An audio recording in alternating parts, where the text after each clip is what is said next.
არასრულწლოვანის გაუპატიურებისთვის ამიერიდან სასჯელი 15-დან 20 წლამდე პატიმრობის ნაცვლად სამუდამო იქნება. კანონპროექტი, რომელიც მთავრობას უკვე წარედგინა, საზოგადოებაში აზრთა სხვადასხვაობას იწვევს.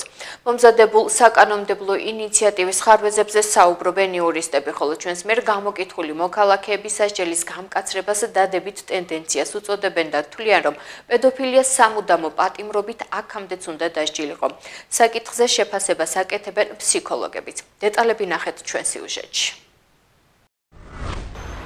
არასრულწლოვნის მიმართ ჩადენილი სექსუალური ძალადობის და ეგრეთ წოდებული პედოფილიის მარეგულირებელი კანონპროექტი მთავრობას წარედგინა. როგორც საქართველოს შინაგან საქმეთა მინისტრის მოადგილემ ნათია მეზრუშვილმა განაცხადა, სანქციები გამკაცრდება და არასრულწლოვნის გაუპატიურება სამუდამო პატიმრობით დაისჯება. სამინისტრო 2019 წელსაც აქტიურად გააგრძელებს სამმართველობით მუშაობას. დანაშაულის პრევენციის მიზნით შეიქმნება სექსუალური ძალადობის ჩამდენი პირების ბაზა, რომლის საშუალებითაც მოძალადეთა მონიტორინგი განხორციელდება. გააქტიურდება მუშაობა ქუჩაში მცხოვრები და მომუშავე ბავშვების იდენტიფიცირებისა და მათ მიმართ ჩადენილი დანაშაულების გამოვლენის მიზნით. მართლწესრიგის ოფიცრები აქტიურად ჩაერთვებიან ცნობიერების ამაღლების კამპანიაში და ანტისოციალური ქცევის მქონე ბავშვების იდენტიფიკაციის პროცესში. ახალგაზრდა იურისტთა ასოციაციაში აცხადებენ, რომ პრობლემას სახელმწიფოს მხრიდან კომპლექსური მიდგომები სჭირდება, რადგან ეგრეთ წოდებული პედოფილის დასჯა გამოსავალი არ არის.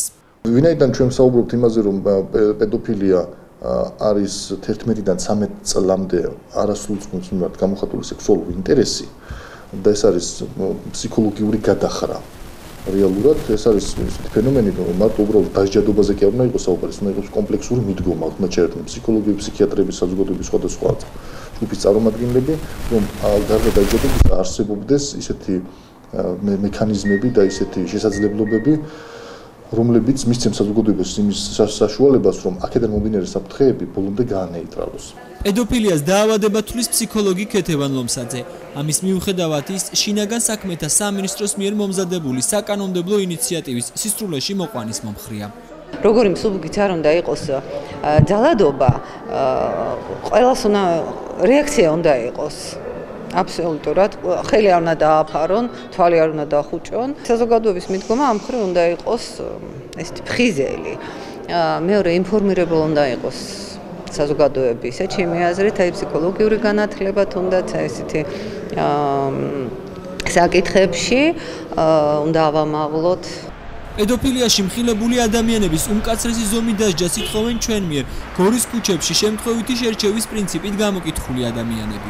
რაც უნდა პატიმრობა. იმისთვის პატიმრობა არის 4 კედელშუა ბაირამობა. შეიძლება ციხე მისცენ სამუდამო, მაგრამ სიკვდილით არ უნდა დასაჯონ, იმიტომ ღმერთის მოცემულია სიცოცხლე. სასჯელი უნდა მკაცრი იყოს. ჩემს უნდა ისჯებოდეს კი და საკმაოდ მკაცრადაც. არ უნდა შეიწყალოს ესეთი ადამიანი და არ უნდა დადიოდეს გარეთ. თუ სასჯელი არ იქნება ეგრეთვე, უფრო უარესობა იქნება. მოქმედი კანონმდებლობით არასრულწლოვნის გაუპატიურება თავისუფლების აღკვეთას დამამძიმებელი გარემოებებით 15-დან 20 წლამდე პატიმრობას ითვალისწინებს, ხოლო დამამძიმებელი გარემოებების გარეშე 8 წლამდე ვადით.